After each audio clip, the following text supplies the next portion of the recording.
Welcome to ILTV's Israel Daily. I'm Nadarga Velazi, and before we begin, we want to thank the thousands of you who've already subscribed to our new streaming platform, ILTV+.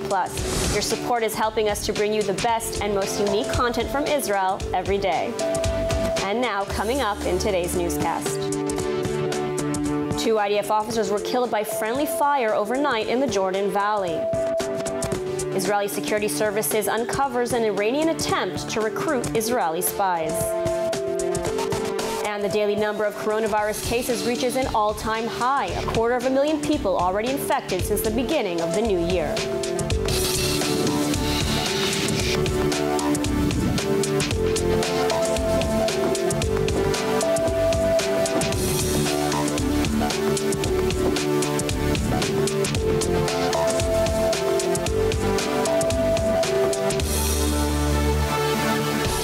Tragic accident last night. 2 IDF officers were killed by friendly fire during a security patrol near an IDF base in the Jordan Valley. Joining me now with more on the incident is ILTV reporter Asaf Nissan. Asaf, what can you tell us about this incident? Well, Ida, what we hear pretty much is as such. We hear about 2 officers from the Igaz Special Unit that were just finishing up a drill in their base, next to their base in Nevi Musa. Now, on their way back, they were patrolling, and during the patrol, they saw an unknown figure, pretty much, a darkened figure. And of course, the lighting conditions there are not as easy as here, so you can't exactly see it in the dark. And they started going towards the protocol of arresting any suspect on the field. And unfortunately, the soldier on the other side, which is also an IDF soldier, was also unaware of who they are, and unfortunately, he reacted instantaneously and shot them. Now, as they were shot, of course, they were called on the ground. Official assistance was given, everything, but unfortunately, by the time they got to Hadassah Ein Kerem Hospital, pretty much Jerusalem, they saw it. They knew they didn't have any other choice than to call him and to call him dead, pretty much on the spot. So unfortunately, this was an incident that in a lot of ways, of course, could have been avoided, but unfortunately, nothing they could have done before, of course. Really tragic and very serious incident. A case of mistaken identity, essentially. Basically.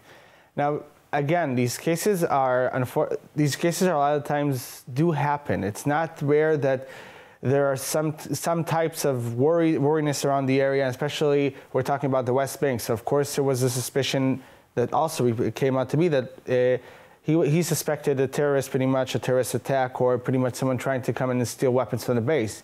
Because as we know, this is also one of the other problems happening in those bases in the IDF. We're seeing a lot of thefts happening from military bases and stuff like that.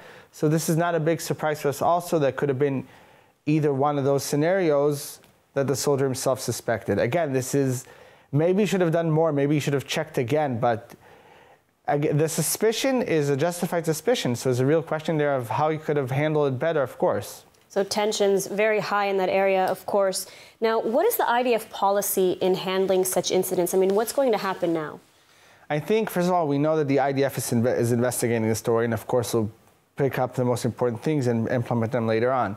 Because we've seen it in the past, in past cases also. So what we're going to see pretty much in the policy is a continuing, unfortunately written in blood, is sort of say, a policy that has been done by the IDF over the years, of treating this different scenarios, treating different situations. I don't think there's going to be a change in the order of things, because they at least acted in the right order when they announced themselves and they warned the suspect. His response, again, there's a lot of understanding what really happened behind the scenes in his response, but at least on their part, they also did what they should have done, which is alerted him ahead of time.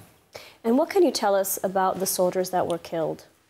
So we're talking about 2 soldiers, 26 and 28, who are both commanders in the Igaz Brigade unit, special unit, and we've seen them pretty much. One of them actually got married last year, and also was about to start his own home specifically in Judea and Samaria also. And it's just a sad, horrible story. And it's interesting enough because I actually also heard someone saying that there's an interesting take on this. Because unfortunately in the armies this is not rare. A lot of cases like that, like I said, happen. We've seen cases in the past of people who got killed and were almost shot to death due to mistaken identity. This is something that has to be changed. That has to be, of course, taken care of. But when we're seeing what was done here, I would say it's a lot of bad luck involved, more than anything else, unfortunately. All right, Asaf Nissan, thank you so much for speaking with us today. Thank you so much.